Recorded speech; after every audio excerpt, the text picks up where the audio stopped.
इस वीडियो में मैं आपके लिए लाया हूँ CS507 की असाइनमेंट नंबर 1 का सलूशन, जिसकी लास्ट डेट है 24 तारीख। पहला सवाल है, hierarchical and flat organisational structures are used around the globe by many organisations. There are different reasons on the basis of which organization decides which organizational structure they should adopt. Now, keeping these organizational structures in mind, you are required to provide 2 examples of hierarchical structure and 2 examples of flat structure based organizations. You are also required to analyze and mention reason of choosing that particular structure in the organization. ये paragraph दिया गया है, तो structure बताए गए हैं, hierarchical and flat organisation structure जो मुख्तलिफ ऑर्गेनाइजेशन में इस्तेमाल होते हैं। देखते हुए 2 एग्जांपल हायरार्किकल की ऑर्गेनाइजेशन की होनी चाहिए और 2 फ्लैट की। तो आप ये इंटरनेट से भी सर्च कर सकते हैं, कोई मुश्किल बात नहीं है। इसमें इंटरनेट पे आप फ्लैट ऑर्गेनाइजेशनल स्ट्रक्चर के बारे में भी लिख सकते हैं, इसके अलावा हायरार्किकल का भी, और इसके साथ साथ हैंड आउट में भी ये एक्सप्लेन किया हुआ है अच्छे तरीके से। मैं हैंड आउट में दिखा देता हूँ। ये हैंड आउट में ये देखें, पेज नंबर 20 है। यहाँ पर हायरार्किकल ऑर्गेनाइजेशन यहाँ पर ये बताया गया है। Hierarchical organization is the organization structured in a way such that every entity in the organization except one is subordinate to a single other entity. This is the dominant mode of organization among large organizations. Most corporations and governments are hierarchical organizations. In short, इसमें से ये बताया गया है कि जो ज़्यादातर corporation and government institute और इदारे जो हैं वो हायरार्किकल ऑर्गेनाइजेशन स्ट्रक्चर वहाँ पर यूज़ होता है ज़्यादातर।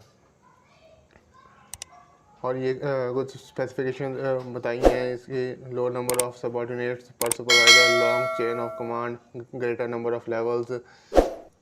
इसी तरह नीचे आएंगे तो ये फ्लैट ऑर्गेनाइजेशन स्ट्रक्चर के बारे में भी लिखा हुआ है। इस स्ट्रक्चर में भी इसी तरह है कि इसमें ये देखें, this structure is generally possible only in smaller organisation और individual units with in larger organisation. ये स्ट्रक्चर स्मॉल ऑर्गेनाइजेशन में यूज़ होता है ज़्यादातर। तो ये बाकी आगे लिखा हुआ है, एक्सप्लेन किया हुआ है, इसको तो ये आप पढ़ सकते हैं, समझ आ जाएगी, तो इतना मुश्किल नहीं है।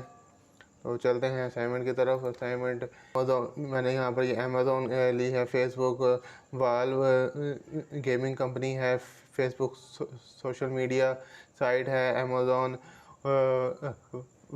वर्ल्ड बिगेस्ट सेलिंग वेबसाइट है। इसके अलावा आप इंटरनेट पे सर्च कर सकते हैं, किसी भी कंपनी का ऑर्गेनाइजेशन स्ट्रक्चर वहाँ पर वो शो कर देगा।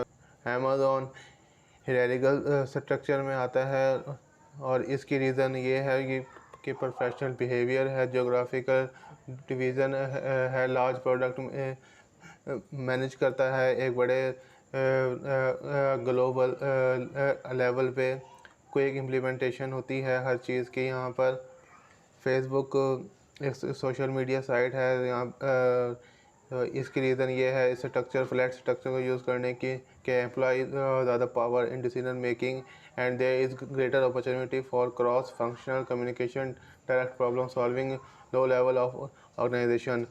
इसी तरह वाल्व है गेमिंग कंपनी, ये भी फ्लैट ऑर्गेनाइजेशन स्ट्रक्चर यूज़ करती है।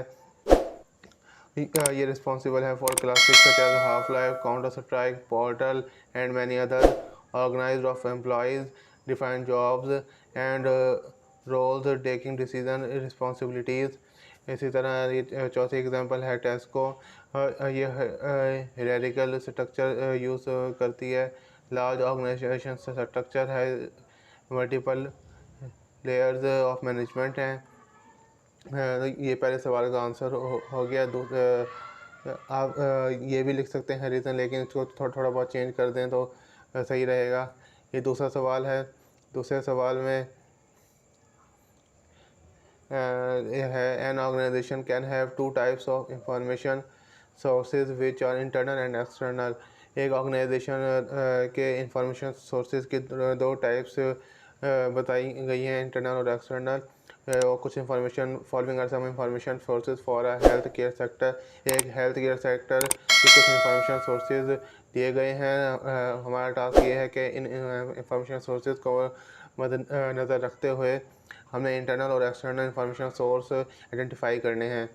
इंफॉर्मेशन सोर्सेज अब जैसे कि ये है पहले नंबर पे पेशेंट्स कंप्लेंट्स एंड फीडबैक। तो ये एक्सटर्नल सोर्स में आएगा क्योंकि पेशेंट्स की कंप्लेंट्स और फीडबैक इंटरनल एक्सटर्नल लेवल पे सारा चेक एंड बैलेंस होता है। डॉक्टर्स फीडबैक, तो डॉक्टर्स का भी फीडबैक एक्सटर्नल लेवल पे ही जाएगा। डॉक्टर्स अपॉइंटमेंट रिकॉर्ड, जो अपॉइंटमेंट रिकॉर्ड होता है वो इंटरनल लेवल पे डील किया जाता है। लैब टेस्ट रिजल्ट्स ये भी इंटरनल लेवल पर ही मैनेज होता है सारा इसका system. Medical equipment purchase contracts, medical equipment मशीनरियाँ और ये सारे टूल्स ये एक्सटर्नल लेवल पे ही परचेज होते हैं। एक हेल्थ केयर सेक्टर से बाहर इन सबको देखा जाता है। स्टाफ्स कंप्लेंट्स, स्टाफ की जो कंप्लेंट वगैरह को मैनेज करना होता है वो इंटरनल तौर पर सारा देखा जाता है। पेशेंट मेडिकल हिस्ट्री ये भी इंटरनल तौर पर ही देखी जाती है। डॉक्टर्स मीटिंग्स ये भी